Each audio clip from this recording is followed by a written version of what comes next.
सवालों का जवाब ना हो तो जूते फेंक दो। तहरीक इंसाफ का नया हरबा। अडयाला के बाहर सहाफियों को एक बार फिर निशाना बनाने की तैयारी। जुल्फी बुखारी की जानिब से कारकुनों के भेस में शरपसंद भिजवाए गए।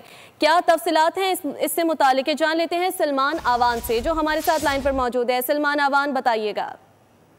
जी बिल्कुल, ये बड़ी अफसोसनाक सूरत हाल है और जराये का कहना है कि पाकिस्तान तहरीक इंसाफ की जानिब से फस्तायत पर मबनी हथकंडे जो हैं वो अपनाए जा रहे हैं और जब सवालात के जवाब उनकी क़यादत के पास नहीं होते तो आपने देखा पहले भी हमारे बोल न्यूज़ के साथी तैयब बलोच को निशाना बनाया गया, सीनियर सहाफ़ी इजाज़ अहमद और फैसल हकीम को निशाना बनाया गया अडयाला जेल के बाहर। और अब फिर एक बार फिर जराये का कहना है कि एक मखसूस माइंडसेट जो कि पाकिस्तान तहरीक इंसाफ में पाया जाता है वो मिशन नूर और खत्म नबूवत के मुनकरीन के सवालात के जब पूछने पर जो है वो अदीबा खान से जो सवालात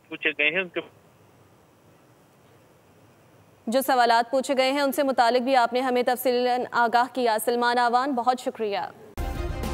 सब्सक्राइब करें और बेल दबाएं ताकि कोई खबर रह न जाए।